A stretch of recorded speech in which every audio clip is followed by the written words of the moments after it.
Imagine this. A daughter vanishes. Just gone. Years pass, and her younger sister, she just can't let it go. She starts digging, searching for truth. And that search leads right back home to their Yeah. own father. Exactly. Today, we're doing a deep dive into an incredible case where family ties, the law, and social media advocacy all collide in this really intense way. We are. We're talking about the disappearance of Alissa Turney. She vanished back in 2001 in Phoenix. And for this, we've looked at, well, a lot of sources.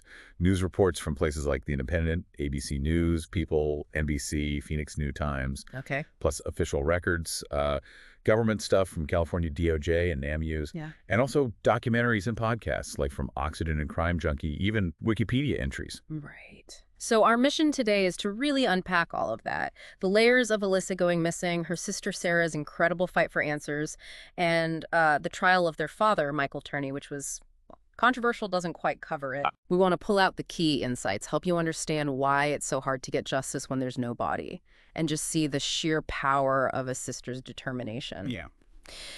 So let's start at the beginning. Alissa Marie Turney, born April 3, 1984, Phoenix, Arizona. Her family life was a bit complicated even early on. It was. Her biological parents, Barbara Farner and Stephen Strom, they divorced when she was young, maybe 3. Okay. Then her mom, Barbara, married Michael Turney. Now, Michael already had 3 kids from a previous marriage. He went on to adopt Alissa and her older brother, John. Right. And then Michael and Barbara had Sarah. Correct. Sarah was Michael's only biological child, so you have this blended family structure. But then things took a really tragic turn. They did. When Alissa was just 9 and Sarah was only 4, their mother, Barbara, died of cancer, a huge blow. Yeah. And that left Michael raising these 2 young girls basically on his own because, the 4 older kids were already grown up and out of the house. So fast forward to 2001. Alyssa's 17. What was she like then? By all accounts, a pretty typical teenager. A junior in high school, Paradise Valley High. She had a job at Jack in the Box, a steady boyfriend. She apparently dreamed about moving to California after school. Okay, just a normal kid with plans. And then May 17th, 2001 happens. Yeah, the very last day of her junior year. Michael Turney, her stepfather who adopted her, reportedly picked her up from school early for lunch. Okay. The story goes they had some kind of argument. Then he dropped her back at their house around 1 p.m. And that was it, the last time anyone saw her. That's the last reported sighting, yes. So what did Michael say happened after he dropped her off? Well, his initial story, the one he told police, was that he came home later and Alissa was gone. She had left a note. A note? Saying what? Saying she was running away, going to California, just like she'd dreamed. But didn't she leave things behind? Things a runaway would probably take. Exactly. And this is crucial. She left her cell phone, her car was still there, and she had nearly $1,800 saved up, presumably for that California move. Which she didn't touch. Never touched. Not a penny. Okay, that feels off. Right away. It does.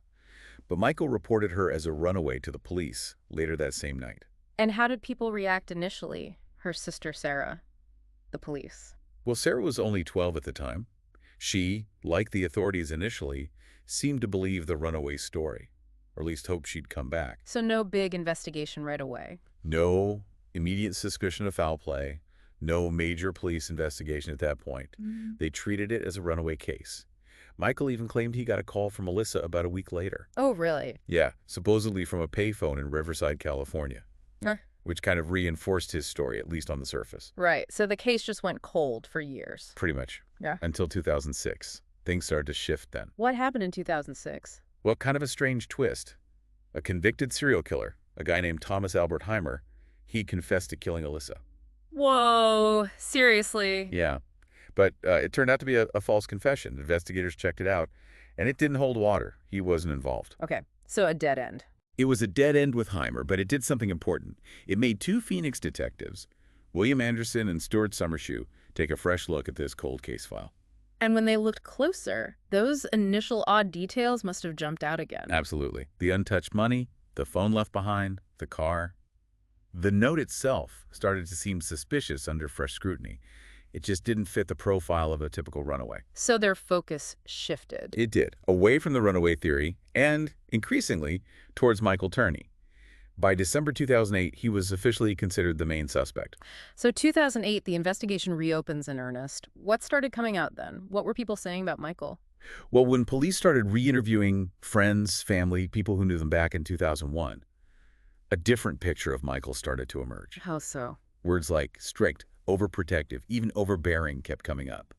Alyssa's friends said she complained about him a lot. Their relationship was described as unpleasant, tense. Okay, so a controlling atmosphere. Definitely seems that way. And then things got, well, weirder. Yeah. More disturbing. Like the surveillance, I read about that. Yeah, that was a big one. Detectives found out Michael had surveillance cameras set up all over the house. Including one hidden? Where was it? Inside an air conditioning vent in the living room. Hidden. Oh. And not just at home. He also apparently filmed Alissa while she was at her job at Jack in the Box, just sitting in his car, filming her. Did he explain that? Why he was doing all this? He had explanations, yeah. The AC vent camera, he claimed, was because someone tried to break in. Yeah. And filming her at work, first he said she asked him to. Later, he said it was because he thought she was giving her phone number to guys at the drive-through window. Whether you believe those reasons or not, it paints a picture of intense monitoring. Intense is a good word for it. Pervasive, controlling. And it didn't stop there. There were more allegations, more serious ones. Yes. The investigation started uncovering claims of abuse. Verbal abuse, certainly. Michael apparently called Alissa stupid, said she wasn't that intelligent. Police even found audio tapes where he used, expletives to describe her. Really degrading stuff. And were there claims beyond verbal abuse? There were. Very serious ones. Wow. Multiple people, including Alyssa's boyfriend at the time and another friend, told investigators that Alissa had described Michael driving her out to the desert and touching her inappropriately. Oh, God. Another friend recounted the story Alissa told her about Michael gagging her with a sock, telling her to be quiet. That's terrifying. There was even an account from Alyssa's third-grade teacher. She claimed Alissa confided in her back then, saying she was having sex with her father. In third grade, did the teacher report it? She apparently didn't report it to authorities immediately, which is problematic. Okay. But she did say she confronted Michael about it later. He denied it, of course. This is getting incredibly dark. And there were those contracts. What was that about? Right, the notarized contracts. Yeah. Another really bizarre element. Michael actually made Alissa sign documents. Sign what? One explicitly stated that he, Michael Turney, had never physically or sexually abused her. He made his teenage daughter sign that. Yes, and get it notarized. He also, about a year before she disappeared, called Child Protective Services himself. He called CPS. Why? Sort of preemptively, warning them that they might receive false claims that he was molesting Alissa. That seems like someone trying to cover their tracks in advance. What was his explanation for that? His explanation for the contracts was that they were meant to give Alissa structure and to protect himself from false allegations because he claimed Alissa was threatening him, trying to get emancipated. Wow. Okay, so you have surveillance, allegations of serious abuse, these weird contracts. How did Michael react when investigators confronted him with all this stuff in 2008? Well, he came up with some other, let's call them theories. At one point in 2008, he claimed Alissa hadn't run away, but was actually killed. Killed? By who? By assassins sent by the International Brotherhood of Electrical Workers, the IBEW. Electricians Union. Seriously. That was his claim. And that she was buried out in Desert Center, California. That sounds outlandish. It does. And throughout all this, he vehemently denied any and all abuse allegations, said he'd deny them until hell freezes over, maintained he had absolutely nothing to do with her disappearance. It's just total denial. Meanwhile, you have Alyssa's younger sister, Sarah, growing up with all this hanging over her. When did things change for her? When did she stop believing her father? It seems to have been a gradual process, but finding old home videos was a major turning point for Sarah. Years later. What was on the videos? There was one clip in particular. You can apparently hear Alissa yelling off camera, "Sarah, Dad's a pervert." Oh, wow. Sarah shared that clip on TikTok, and it just exploded. Got something like 21 million views. That must have been incredibly difficult, but also validating for her suspicions. I imagine so. Sarah has said she just couldn't reconcile the sister she knew, the one who dreamed of California but never actually talked about running away with someone who would just leave Sarah, alone in that house with her father. She felt Alissa wouldn't do that. So she decided to take action herself, beyond just sharing videos. Oh, yeah.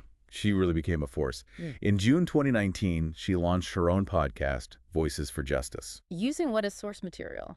She drew heavily on the actual police files, over 3,000 pages that had been publicly released through FOIA requests, I believe. She was digging into the official record herself. And the TikTok stuff continued. Yes, in April 2020, her videos really went viral, bringing massive new attention to Alissa's cold case. It led to an online petition demanding action, which got almost 300,000 signatures. She built incredible momentum. And this advocacy led to something really intense, confronting her father directly. It did. For her podcast and also for a documentary called Family Secrets, The Disappearance of Alissa Turney, Sarah sat down with Michael. First time they'd really talked in years. I can't even imagine how difficult that must have been. What did she ask him? She went right at it. Asked him point blank about the sexual assault allegations. Asked him if he'd planned to kill Alissa. Really direct, tough questions. How did Michael react to that, face to face with his daughter accusing him? It got tense, Yeah. really tense. Reports say he scolded her for her attitude, accused her of being hostile. And Sarah? She pushed back. She accused him of gaslighting her. He claimed he didn't even know what that word meant. Oh. He also made some pretty cutting remarks, apparently asking if Detective Anderson, the lead detective on the case for years, was Sarah's new daddy. Ugh, that's just awful. And didn't something come up about a promise he'd made her years before? Yes, that's fascinating. Yeah. Sarah had recorded a conversation back in 2017 where Michael told her, "Be there at the deathbed, Sarah. I will give you all the honest answers you want to hear." Kind of a cryptic promise. Okay, so she brings this up in the new interview. She does. And his reaction to the 2024 interview, he apparently just laughed, claimed she took his words out of context, said he just meant that the story that was told would not change. So, deflecting again. No real answers. Seems that way. Always shifting, always denying. Okay, let's pivot slightly to the legal side for Michael, separate from Alissa's disappearance initially. Back in 2008, when the police searched his house during the reopened investigation, they found more than just surveillance tapes, right? Oh, much more. It was pretty shocking. They found an arsenal. Like what? 26 pipe bombs, 3 incendiary devices, 19 firearms, 2 homemade silencers. Pipe bombs, homemade silencers. What was his explanation for that? He claimed they were just firecrackers. Mhm. Said he was planning to make some noise to get attention brought to Alissa's case. Make noise with pipe bombs. That was his claim. They also found a manifesto. A manifesto. About what? It apparently outlined a plan for a violent rampage against the International Brotherhood of Electrical Workers, building that same union he blamed for Alissa's supposed death. The Union Assassins theory again.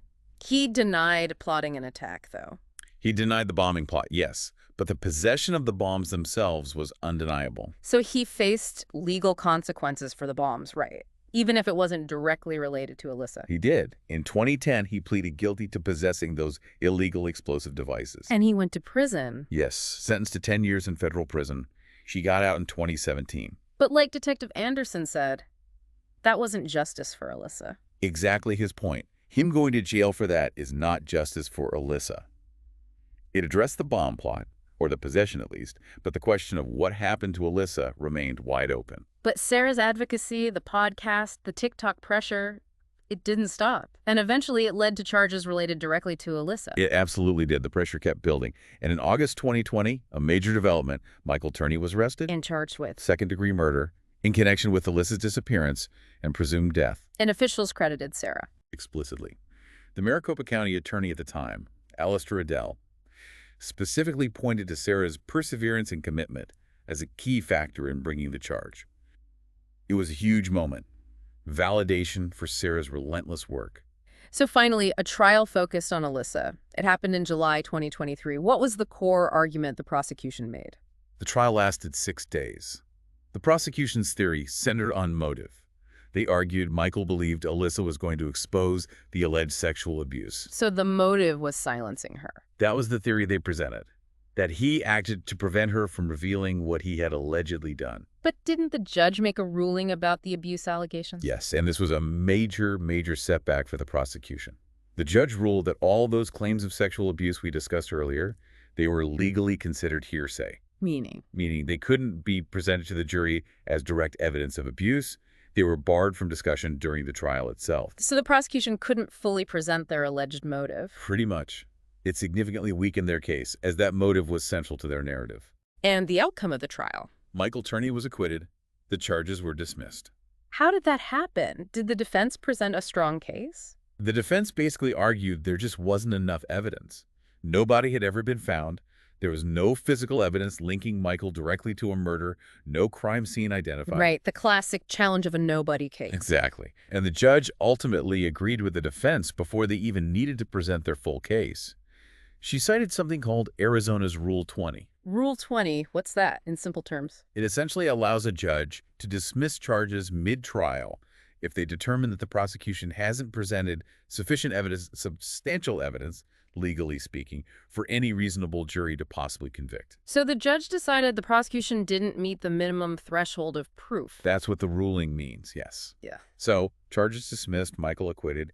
He walked free. He maintained the motive was fabricated and based on lies. Wow, after all that, it really makes you think about the justice system, especially with cases built on circumstantial evidence and allegations from the past. It does. And it brings up that concept we touched on earlier, coercive control. Right. Explain that again and how people saw it fitting in this case. Coercive control isn't just about physical violence.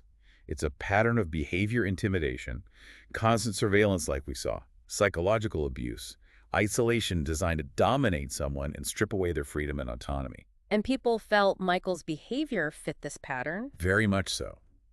Alyssa's brother, James Turney, called his father a master manipulator and said he believed Alyssa was a victim of this.